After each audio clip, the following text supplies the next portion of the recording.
Je m'appelle Vincent Labarre, je suis directeur de l'EPL de Saint-Gaudens.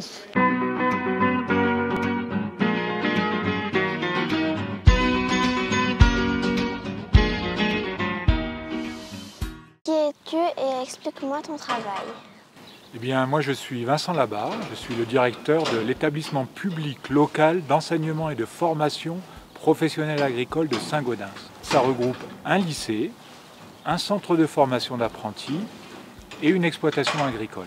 Je m'appelle Éric Deboeuf et je suis le directeur de l'exploitation agricole du lycée de Saint-Gaudens. Je m'appelle Lucas Dedieu et je suis au lycée pour apprendre tout ce qui est agricole et pour pouvoir m'installer plus tard sur la ferme familiale. Qu'est-ce qu'apprennent les élèves? Les élèves, ils viennent régulièrement sur l'exploitation, soit pour faire des travaux pratiques, soit aussi en mini-stage, c'est-à-dire qu'ils viennent une semaine complète sur l'exploitation. Combien y a-t-il de vaches sur l'exploitation? Alors, si on compte les vaches qui produisent du lait, on en a à peu près entre 75 et 80. Mais si on compte en plus les veaux, les génisses comme celles que l'on a derrière, on a à peu près 140 animaux. Vous avez que des vaches ou pas? Ah non, on n'a pas que des vaches. C'est une exploitation où on a des vaches laitières, mais où on a aussi des brebis. Donc on a des brebis tarasconnaises, c'est une race locale, et on en a 250, avec également 3 béliers. Les vaches, qu'est-ce qu'elles mangent?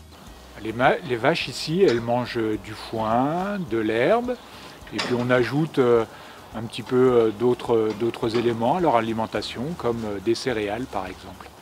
Et le foin que tu vois, ou l'herbe, c'est mangé sur les prairies qu'on a tout autour de l'exploitation. Une vache fait combien de lait par jour?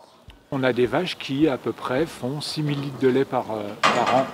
Alors c'est pas beaucoup, 6000 litres par rapport à d'autres élevages, mais nous on est en production biologique. Combien y a-t-il de races dans la ferme? Alors on a essentiellement 2 races, c'est la Primolstein, celle qu'on voit derrière, la noire et blanche, et de la Montbéliarde, qui est marron et blanche. Est-ce qu'elle reste tout le temps dans ce bâtiment ou est-ce qu'elle des fois elle se balade? Toutes les vaches sont sorties. Là derrière nous, ce ne sont que des génisses, c'est-à-dire ce sont des animaux qui n'ont jamais donné de petits. La bouse de vache qu'on a vue là-bas, est-ce que vous en servez? Bien sûr, comme on est en agriculture biologique, on n'a pas le droit d'utiliser des engrais chimiques sur l'exploitation. Donc tout le fumier qui est produit, toute la bouse de vache, comme tu le dis, eh bien, on va la stocker, on va la composter et derrière, on va l'épandre sur nos champs. Quand il pleut, est-ce que les vaches et les moutons sortent? Oui, c'est plutôt une question de température. Elles peuvent être dehors sous la pluie, ce ne sont pas des races trop fragiles de toute façon.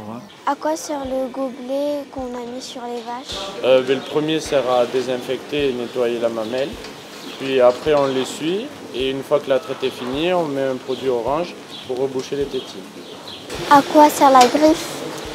Donc la griffe, c'est le dispositif qui va permettre de faire fonctionner le séchage en grange. Donc on finit de sécher nous le foin à l'intérieur du bâtiment pour avoir un foin de meilleure qualité.